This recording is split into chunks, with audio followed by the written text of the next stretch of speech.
Gold, trusted gold buyers. మీరు తాకట్టు పెట్టిన బంగారాన్ని విడిపించి ఈ రోజు ఉన్న మార్కెట్ ధరకు కొనబడను.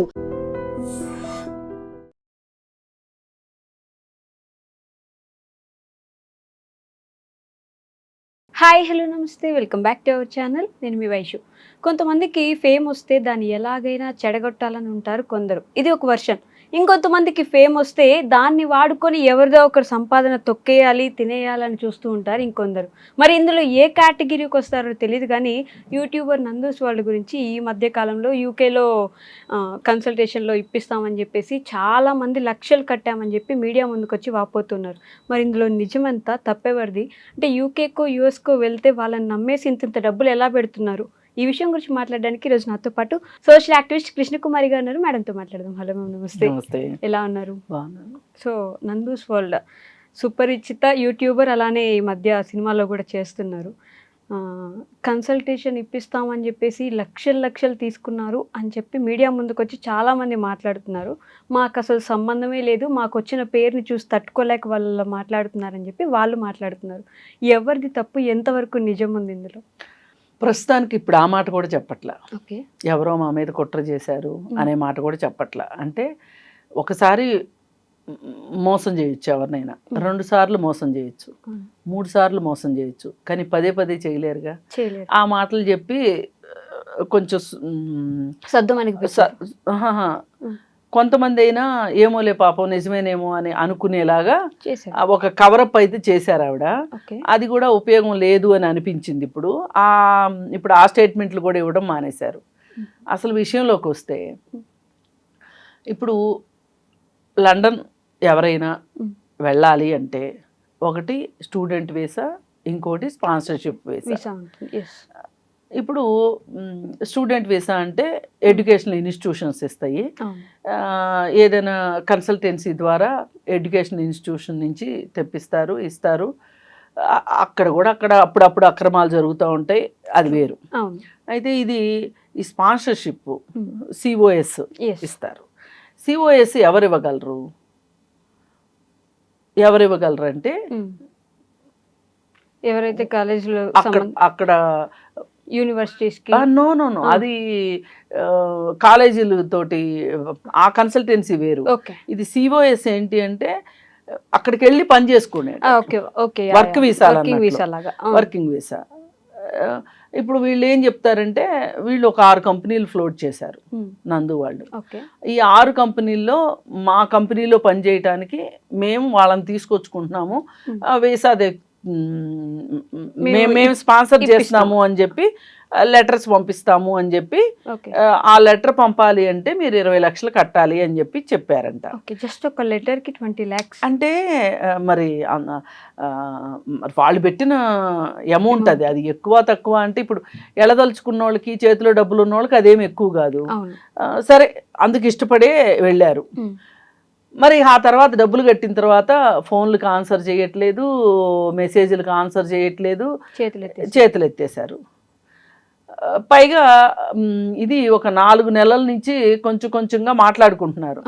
మాట్లాడుకున్నప్పుడల్లా వాళ్ళు మేము చాలా ఎదిగిపోయామని చెప్పి మమ్మల్ని చూసి తట్టుకోలేక ఇలా చేశారు, అది చేశారు, ఇది చేశారు అని చెప్పి మాట్లాడుకుంటున్నారు. అని ఆమె ఏదో కవరప్ చేసుకోవాలని చూసింది. సరే, ఏది ఏమైనా అంటే కవరప్ చేసుకోవాలని చూస్తున్నారంటే నిజంగానే మోసం చేశారని అంటున్నారు వాళ్ళు. ఇప్పుడు మామూలుగా ఫస్ట్లో ఇప్పుడు 3 రోజుల క్రితం నేను మాట్లాడినప్పుడు కూడా నాకు ఇంకా ఫుల్ డీటెయిల్స్ లేక నేను కూడా ఇదమిద్దంగా జరిగిందేమో, అయ్యుండొచ్చేమో, లేదు కాకపోయి ఉండొచ్చేమో అని అనుకున్నాం. కానీ ఇప్పుడు ఫైనల్కి ఇప్పుడు ఒక అతను ఫేస్బుక్లో వీడియోస్ పెడుతున్నాడు, వాళ్ళతోటి డైరెక్ట్గా మాట్లాడిన అతను. ఈ బాధితుల దగ్గర నుంచి అతను ఇన్ఫర్మేషన్ తీసుకుని ఆ ఇన్ఫర్మేషన్ ప్రకారం వీడియోలు పెడుతున్నాడు. అవి చూసిన తర్వాత అతను ఇస్తున్న ఇన్పుట్స్ని బట్టి ఇది ఖచ్చితంగా జరిగింది అని అనిపిస్తుంది.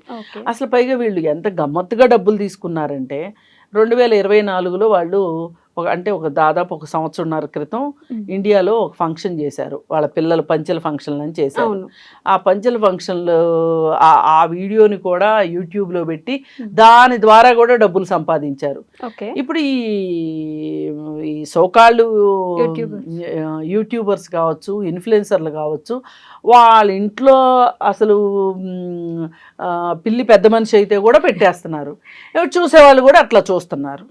సరే ఆవిడ యూట్యూబ్ లో చాలా ఫేమస్ కూడా, ఆవిడ ఏం చేసినా యూట్యూబ్ లో పెడతారు, వంటలు చేస్తే పెడతారు, అలిగితే పెడతారు, కోపం వాళ్ళ కొడుకు తెలుగు సరిగా మాట్లాడింది అంటే అవన్నీ కావాలని వాళ్ళు, అంటే అబ్బాయి సరిగా మాట్లాడడేమో దాన్ని కూడా ఒక వీడియో లాగా చేసి పెడతారు. అంటే అదంతా ఏంటి అంటే వాళ్ళ వ్యూవర్షిప్ కోసమే, యూట్యూబ్ నుంచి డబ్బులు వస్తాయి కాబట్టి వ్యూవర్షిప్ కోసం పెట్టారు. అయితే ఆ పంచల ఫంక్షన్ చేసినప్పుడు ఏం చేశారు అంటే, ఎవరైతే వీళ్ళు డబ్బులు ఇస్తాము అని అంటున్నారో, మాకు 6 కంపెనీలు ఉన్నాయని చెప్తే డబ్బులు ఇస్తాము అంటున్నారో, వాళ్ళందరి దగ్గర డబ్బులు ఎట్లా తీసుకున్నారంటే వీళ్ళు, ఇగో ఆ భోజనాలవాడికి ఫోన్పే చేయండి, ఆ పువ్వుల డెకరేషన్ వాడికి ఫోన్పే చేయండి, అది చేయండి, ఇది చేయండి అని చెప్పి డబ్బులు కట్టించుకుంటారు. అంటే వాళ్ళు యూట్యూబ్ లో అంత సంపాదిస్తున్నారు, ఇన్ని చేసుకుంటున్నప్పుడు వాళ్ళకు కూడా డబ్బులు బాగానే వచ్చుంటాయి కదా నార్మల్ గానే. వీళ్ళ దగ్గర తీసుకొని భోజనాల వాళ్ళకు, ఫ్లవర్ డెకరేషన్ వాళ్ళకు కట్టించాల్సిన అవసరం ఉందంటారా? వాళ్ళకి అవసరం ఉందని కాదు, వాళ్ళు వసూలు చేయదలుచుకున్నారు వీళ్ళ దగ్గర నుంచి. ఎట్లా ఇవ్వాలి? డైరెక్ట్ గా మొత్తం తీసుకుంటే ఏదో ట్యాక్స్ పడుతుంది కదా. ఇప్పుడు బ్లడ్ రిలేషన్ ఉన్న వాళ్ళే 7 లక్షల వరకునే పంపించవచ్చు ప్రతి సంవత్సరం, సంవత్సరానికి 7 లక్షలే. అది బ్లడ్ రిలేటెడ్ వాళ్ళే. మామూలుగా వేస్తాము అంటే ట్యాక్స్ కట్టమంటారు. అర్థమైందిగా మీకు? అందుకని చెప్పి మీకు ట్యాక్స్ పడకుండా ఉండాలి అంటే గనక మీరు ఇలా పే చేయండి అని చెప్పి, మరి ఇక్కడ గోల్డ్ కొనుక్కుంటే డబ్బులు కట్టించుకోవటాలు ఏవేవో చేశారు. అయిపోయింది, ఫంక్షన్ అయిపోయింది, లండన్కి వెళ్ళిపోయారు. వెళ్ళిపోయిన తర్వాత ఇక్కడ వాళ్ళని పట్టించుకోవట్లేదు. మధ్యలో ఆవిడ సినిమా షూటింగ్ కోసం వచ్చింది. వచ్చినప్పుడు మరి ఆవిడని కలవటానికి కుదిరిందో కుదరలేదో, ఇప్పుడు వాళ్ళు పెద్ద పెద్ద హోటల్స్లో ఉన్నారనుకోండి, వెళ్ళి ఎలా కలవగలుగుతారు? కలవలేరు కదా. మరి ఈ పరిస్థితుల్లో బాధాకరమైన విషయం ఏంటి అంటే, ఈ డబ్బులు కట్టిన వాళ్ళల్లో ఎంతమంది మిడిల్ క్లాస్ వాళ్ళు ఉన్నారో, అక్కడ దాకా వెళ్ళి అక్కడికి వెళ్ళి సంపాదించుకొని సెటిల్ అవ్వాలి అనే ఒక, కొంతమందికి ఫారిన్ మోజు ఉంటుంది, కొంతమందికి ఎక్కువ సంపాదన వస్తుంది అని ఉంటుంది. ఇట్లా రకరకాలుగా బాధలు అయితే ఉంటాయి వాళ్ళకి. అప్పు చేసైనా కట్టుండొచ్చు, అప్పు చేసి కూడా కట్టుండొచ్చు. ఇంకేముంది, నేను ఉద్యోగం చేస్తే డబ్బులు వస్తాయి అనే ఉద్దేశంతో కూడా కట్టుండొచ్చు. ఏది ఏమైనా ఇక్కడ మనం ఫ్రాంక్గా మాట్లాడుకుంటే, చాలామంది రక్తము చెమటతోటి ఇచ్చుంటారు. ఇప్పుడు కొంతమంది ఆస్తులు ఉంటే అమ్ముకుని కూడా ఇచ్చుండొచ్చు. ఏదైనా అది వాళ్ళ డబ్బులు కదా, వాళ్ళ డబ్బులు నువ్వు ఎట్లా వాళ్ళ జేబులో చేయబెట్టి తీసుకుంటావు? దొంగతనమే కదా, మోసమే కదా. బట్ నిజాలు మనం ప్రూవ్ చేయనంత వరకు ఆవిడ మీద అయితే ఒక మచ్చ పడ్డట్టే కదా, అది నిజం కాకపోతే. నిజాలు ప్రూవ్ చేసుకోవాలి అని అంటే లండన్లో బోల్డ్ మంది ఉన్నారు, అందరినీ అడగలేదే, అనలేదే. యూట్యూబర్లు బోల్డ్ మంది ఉన్నారు, వాళ్ళని అనలేదే. ఇదే లండన్లో ఒకళ్ళు భార్యాభర్త ఇద్దరు కలిసి, సంధ్య అన్న భార్యని, ఇవాళ ఏం వండుతున్నావు సంధ్య అని ఒక అతను అడుగుతాడు. అదే చిన్ను అని చెప్పి వాళ్ళు కూరలు ఏదో వండుతా ఉంటారు. వాళ్ళ లైఫ్ స్టైల్ గురించి చెప్తా కథలో. మరి వాళ్ళ మీద ఎందుకు పెట్టలేదు, వీళ్ళ మీద ఎందుకు పెట్టారు? ఏదైనా వీళ్ళు 6 కంపెనీలు పెట్టారు. 6 కంపెనీలో ఎంతమంది ఎంప్లాయీస్ ఉన్నారు? ఎవరు లేరు. అందులో 2 కంపెనీలు ముందే క్లోజ్ అయిపోయినాయి, ఉన్నాయి 4 కంపెనీలు. 4 కంపెనీలు వీళ్ళు జనాలను సిఓఎస్లు ఇచ్చారు. ఇది ఏదో మొత్తానికి అక్కడ ఏదో, అంటే వీళ్ళు ఎంప్లాయీస్ని చూపించలేకపోవటం వల్ల కావచ్చు, ఏదన్నా కానీ ఆ 4 కంపెనీలకు కూడా సిఓఎస్లు ఇచ్చేది రద్దు చేశారు. ఇప్పుడు మీరైతే డబ్బులు తీసుకున్నారు, మీరు చేయాల్సిన పని ఏంటి? డబ్బులు తిరిగి ఇవ్వటం. సరే, మాకింత ఖర్చు అయింది, అనుకోని ఇబ్బందులు వచ్చినాయి, వస్తాయి అనుకున్న ప్రాజెక్టులు రాలేదు, ఏదో చెప్పి వాళ్ళని 20 లక్షలు తీసుకున్న వాళ్ళకి ఒక 5 లక్షల ఖర్చులకు మినహాయించి 15 లక్షలు తిరిగి ఇచ్చేయచ్చు. ఇప్పుడు ఇవన్నీ ఊరకొచ్చిన డబ్బులే కదా మీకు, జస్ట్ మీ మాటలతోటి మీకు వచ్చిన డబ్బులు ఇవన్నీ, మీరు నమ్మించారు వాళ్ళని. అదే నా క్వశ్చన్ ఏంటంటే, యూట్యూబర్స్ ఇన్ఫ్లుయెన్సర్స్ వాళ్ళు ఫేమస్ కాబట్టి వాళ్ళు ఏం చెప్పినా మనం నమ్మొచ్చు అని ఇదిలో ఎందుకుంటున్నారు జనం? ఎందుకుంటున్నారు అని అంటే, దానికి 100 కారణాలు ఉండొచ్చు. కానీ నువ్వు చట్ట వ్యతిరేకమైన పని చేసే స్టేజ్కి వచ్చావంటే నువ్వు కదా సమాధానం చెప్పాలి ఫస్ట్. ట్రూ. ఇప్పుడు మా ఇంట్లో దొంగలు పడ్డారండి, అసలు ఇంట్లో వస్తువులు ఎందుకు ఉన్నాయని అడుగుతారా? దొంగను పట్టుకుంటారా? దొంగనే పట్టుకోవాలి ఫస్ట్. తరువాత అసలు మీరెందుకు ఇలా అట్రాక్ట్ అయ్యారు ఏదేదో చెప్పొచ్చు. ఇప్పుడు విష్ణుప్రియ ఇన్స్టాలో స్పెషల్ గా అని చెప్పేసి ఆమె ఏదో అమ్ముతుంది, ఏదో చేస్తుంది కదండి, మనమే వీడియో చేసాము, సబ్స్క్రిప్షన్ చేస్తుంది కదా. ఈ సబ్స్క్రిప్షన్ చేసినప్పుడు ఆమె ఏంటి, నేను మీకు అయ్యో స్పెషల్ ఫోటోలు పెడతాను అని చెప్పి సబ్స్క్రిప్షన్ అమ్ముకుంటుంది. ఓకే, ఇప్పుడు ఎవడన్నా వెళ్ళి నేను ఇలా ఫోటోలు ఉంటాయి అనుకున్నాను, అలా ఫోటోలు ఉంటాయి అనుకున్నాను, అవి లేవు, చాలా నార్మల్గా ఉన్నాయి, నా డబ్బులు నాకు ఇప్పించండి అంటే ఇప్పించకపోవచ్చు. కానీ ఈ విషయంలో ఉద్యోగాలు మీకు స్పాన్సర్ లెటర్ ఇస్తాము అని చెప్పి డబ్బులు తీసుకుని ఇవ్వకపోతే మటుకు డబ్బులు అయితే ఇవ్వాల్సిందేగా. ఇప్పుడు వీళ్ళల్లో కూడా కొంతమంది ఆ క్వాలిఫికేషన్స్ లేకుండా కూడా వెళ్ళాలి, ఏమన్నా ఫేక్ డిగ్రీలు పెట్టుకున్నారా, ఏవో ఉండుంటాయి వాళ్ళ వైపు నుంచి కూడా కొన్ని లొసుకులు ఉండుంటాయి. కానీ వాళ్ళ వైపు లొసుకులు ఉన్నా గానీ డబ్బులు ఇచ్చారు కదా, మీరు తిరిగి ఇవ్వాల్సిందే. ఇప్పుడు మీరు ఎప్పుడో లండన్కి వెళ్ళారు, ఫస్ట్ లో మా లైఫ్ చాలా కష్టంగా ఉన్నాయని కూడా ఒక వీడియోలో ఆవిడ వీడియో చేశారు, ఉన్నాయని కూడా చెప్పారు. ఎస్ కరెక్టే, ఉండుండొచ్చు. మరి అలాంటప్పుడు ఆ తినడానికి లేని వాళ్ళ బాధ మీరు అనుభవించారు కదా, మీరు మళ్ళీ ఇంకొకళ్ళని తినడానికి లేని వాళ్ళని ఎందుకు వేధిస్తున్నారు, వాళ్ళని ఎందుకు మోసం చేశారు? చేయకూడదు కదా మరి అలాంటప్పుడు.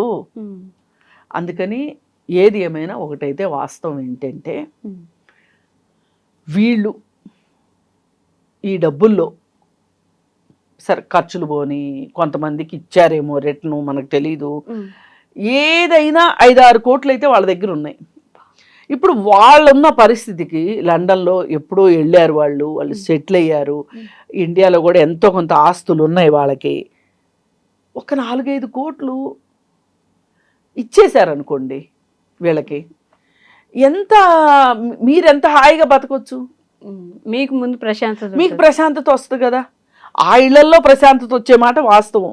అసలు మీకు వచ్చే ప్రశాంతత ఇప్పుడు ఇస్తే ఒప్పేసుకున్నట్టే కదా, ఇవ్వకున్నా ఒప్పుకున్నట్టే. రేపు చట్టం ప్రకారమైనా ఒప్పుకోవాల్సి వస్తుంది. ఇప్పుడు వీళ్ళల్లో అందరూ ఫేక్ డిగ్రీలే ఉండవు కదా. ఇప్పుడు ఈ డబ్బులు ఎక్కడి నుంచి తీసుకొచ్చామో అని చూపించలేని వాళ్ళు కొంతమంది ఉండొచ్చు. ఇప్పుడు పైగా ఇప్పుడు ఇవన్నీ చేసుకుంటా నేను నా టైం వేస్ట్ చేసుకోవటం ఎందుకు అనుకునే వాళ్ళు ఉండొచ్చు. కానీ ఒక 2-3 అయితే చాలా సీరియస్గా ఉన్నారని తెలుస్తుంది. ఆ 2-3 సీరియస్గా రియాక్ట్ అయితే సంవత్సరాల తరబడి పోరాడి చట్టానికి తీసుకొస్తారు, ఒక రోజు ఏదో ఒక రోజు తీసుకొస్తారు. అప్పుడు పోయే పరువు కన్నా ముందు మీరు ఏదో ఒక విధంగా డబ్బులు సెటిల్ చేసేసేయండి, అయిపోతుంది. ఎందుకు ఇంత రచ్చ చేసుకోవాల్సిన అవసరం ఏంటి? ఓకే, ఇప్పుడు జనాల దగ్గరికి వద్దాం. ఇప్పుడు అసలు వీళ్ళు ఇన్ఫ్లుయెన్సర్లే కాదు నన్ను అడిగితే. ఇన్ఫ్లుయెన్సర్స్ అంటే ఏం ఇన్ఫ్లుయెన్స్ చేస్తారు? అసలు ఇన్ఫ్లుయెన్సర్స్ అంటే ప్రభావశీలురైన వ్యక్తులు. వాళ్ళు ప్రభావవంతంగా ప్రభావితం చేస్తారు. వాళ్ళని చూసి మనం ఏదో నేర్చుకుంటాం, వీళ్ళని చూసి ఏమి నేర్చుకుంటాం? ఇవాళ ఏ ఇన్ఫ్లుయెన్సర్ అన్నా చూడండి, ఏదో ఒక స్కాము. ఇప్పుడు పొలోమని బిగ్ బాస్కి వెళ్ళడము, బయటకు వచ్చేయడము, ఈ బయటకు వచ్చిన వాళ్ళంతా ఇన్ఫ్లుయెన్సర్లని బోర్డు పెట్టుకోవడము, మోసాలు చేయటము. ఇప్పుడు ఈ మధ్య కాలంలో ఒక 4-5 రకాల మోసాలన్నీ వాళ్ళు చేస్తున్నాయే కదా. ఇన్ఫ్లుయెన్సర్ల పేరుతోటి బెట్టింగ్ యాప్లు ప్రమోషన్ చేయటాలు, ఇంకోటి ప్రమోషన్ చేయటాలు, ఇవన్నీ ఏంటి అసలు ఇవాళ ఎట్లా ఉంది అంటే జనాలు కూడా నమ్మడం మానేయాలేమో కదా వాళ్ళని ఇక్కడి నుంచి అయినా. ఇప్పుడు చూడండి, ఎవరికి వాళ్ళకి మాకు స్వానుభవం అయిందా అనుకుంటారు. ఇప్పుడు సినిమాలు తీస్తుంటారు కదా, డబ్బులు పోతుంటాయి కదా సినిమాలు ఆడక. మరి మానేయొచ్చు కదా అంటే ఎవరి కాళ్ళకి ఏముంటది, వాళ్ళకి పోయింది మాకు వస్తుంది. ఆహా, వాళ్ళకి చేతగాక సరిగా సినిమా తీలా, మేము బాగా తీస్తాం అనే ఒక కాన్ఫిడెన్స్ ఉంటుంది ఎవరికైనా. అట్లాగే ఇప్పుడు వీళ్ళు కూడా ఇప్పుడు నలుగురిని విచారించవచ్చు కదా అంటే, అమ్మో ఎవరికైనా చెప్తే వాళ్ళు లాగేసుకుంటే ఆ అవకాశాన్ని వాళ్ళు గ్రాప్ చేస్తే అనేది వస్తుంది. అందుకని ఏ రకంగా చూసినా ఒక్కొక్కసారి దొందుకు దొందే అన్నట్లు అయిపోతుంది. అయిపోయి అలాంటి సిచ్యువేషన్ లో తప్పించుకుంటారు వాళ్ళు, తప్పించుకునేది అలాగా. ఇక వీళ్ళు కూడా ఏంటి, ఈ ఉద్యోగాల కోసం, బ్యాక్ డోర్ ఉద్యోగాల కోసము, ఇట్లాంటి వాటి కోసం డబ్బులు పెట్టిన వాళ్ళు ఇంకా మళ్ళీ ఎవరికైనా చెప్తే నవ్వుతారేమో, మేము వాళ్ళ దగ్గర మోసపోయారా మీరు అంటారేమోనని, పోలీస్ స్టేషన్కి వెళ్తే సరైన రిసెప్షన్ ఉండదేమోనని, ఈ ఎన్ని సంవత్సరాలకు తేల్తాయోలే అను, ఇట్లా రకరకాల కారణాలతోటి చట్టాన్ని ఆశ్రయించకుండా ఉంటారు. అసలు దీనికంటే ముందు చట్టాన్ని ఇలా నమ్మడము, ఇవ్వడము, చట్టాన్ని ఆశ్రయించటము, వీటికంటే కూడా ముందుగా ప్రతి వ్యక్తి కూడా ఎంత నమ్మాలి, అసలు వీళ్ళని నమ్మడం ఏంటి అనేది ఒకటి రావాలి. పైగా ఇలా డబ్బులు ఖర్చు పెట్టేటప్పుడు ఈ డబ్బులతోటి నేను ఇక్కడే ఉండి ఏం చేయొచ్చు అనేది కూడా ఆలోచించవచ్చు. మన ఫ్యామిలీ కాదు 20 లక్షలు ఒక మనిషికి ఎలా ఇచ్చేస్తామని కూడా ఆలోచించవచ్చు. అయితే మనకి ఇక్కడ అసలు ఇండియాలో డిగ్నిటీ ఆఫ్ లేబర్ లేదు. మనకి అమెరికా వెళ్తే పెట్రోల్ బంక్లో అయినా పనిచేస్తారు, స్విగ్గీ జొమాటోలో పనిచేస్తాం, హోటల్స్లో పనిచేస్తాము. అక్కడ ఎక్కడ ఏం చేసినా ఇది ఉండదు, సిగ్గులా అనిపించదు. కానీ ఇక్కడ మాత్రం చేయలేరు. ఇక్కడ చేయలేరు. ఇక్కడ కూడా చేశారనుకో వెళ్ళాల్సిన అవసరమే లేదు కదా. అందుకని ఆలోచించాల్సింది ఏంటంటే, మీ హార్డ్ అండ్ ఎర్న్ మనీ, రక్తము చెమటతో మీ తల్లిదండ్రులు సంపాదించిన డబ్బుని ఇట్లా మీ విమ్స్ అండ్ ఫ్యాన్సీస్ కోసం మీరు ఇట్లా తగలయ్యొద్దు అని మాత్రం మనం చెప్పగలుగుతాము. ఒకవేళ నష్టపోతే కూడా ధైర్యంగా పోలీస్ స్టేషన్కి వెళ్ళండి, కేసు పెట్టండి, పోరాడండి. ఏం కాదు పోరాడితే ఎంతో కొంత. ఇప్పుడు కనీసము ఇక్కడ వాళ్ళు గట్టిగా అడుగుతున్నారు అంటే వాళ్ళు ఇచ్చే అవకాశం కూడా ఉంటది కదా, డబ్బులు ఉండొచ్చు. ఇట్లా మీడియాలో అందరూ మాట్లాడుకుంటున్నారు అని. ఇంకా ఇప్పుడు నందు లాంటి వాళ్ళకి కూడా చెప్పాల్సిన మాట ఏంటంటే, ఇప్పుడు ఈ వీడియోలన్నీ మీ పిల్లల స్నేహితులు చూస్తారు. చూస్తే మీ మమ్మీ డాడీ ఇలానా అంటే ఏంటి పరిస్థితి? అందుకని ఒక వీడియో చేసి జనాల మీదకు వదిలితే అదొక 10 లక్షల మందో లేకపోతే 2 మిలియన్ల మందో చూస్తున్నారు అని సంతోషపడటం గొప్ప కాదు. ఇప్పటి వరకు నందు అంటే ఒక రకమైన యాక్సెంటు, ఒక రకమైన టోను, ఆ గొంతును కూడా ఎక్కిరిచ్చారు అని చెప్పేది కూడా కామెంట్లు ఉండేవి. ఏదైనా సరే ఆ సెన్స్ ఆఫ్ హ్యూమర్ కానీ అన్నీ చాలా బాగున్నాయి. దాన్ని అట్లా నిలబెట్టుకుంటే ఇప్పటికి కూడా అవకాశం ఉంది. ఎంతో కొంత వెంటనే తిరిగి ఇచ్చేస్తే ఇప్పుడు మనం చేయలేకపోయాము. ఇప్పుడు మీరు ఏదో చేద్దాం అనుకున్నారు, 6 కంపెనీలు పెట్టడం అంటే, అసలు ఇప్పుడు ఇలా సిఓఎస్లు అమ్ముకోవచ్చు అనే కంపెనీలు పెట్టారా? అసలు మీ ముందే మీ బుద్ధే వక్రమైన బుద్ధే? పోయింది కాదు, పెట్టడమే అలా అనుకొని పెట్టారా? ఇది మరింత మోసకారితనం కదా. అది అలా అసలు ఏ ఎంప్లాయీస్ లేకోకుండా 6 కంపెనీలు మీరు పెట్టారు అంటే ఎందుకు పెట్టినట్టు సూట్ కేస్ కంపెనీలు? ఇది కూడా ఆలోచించాల్సిన విషయం. అందుకని ఏంటంటే, ఏది ఏమైనా కథ కంచికి మనం ఇంటికి అన్నట్లు నందు కథ ఇక్కడ దాకా వచ్చింది. చూద్దాం ఎక్కడ దాకా వెళ్తుందో. Okay ma'am, thank you.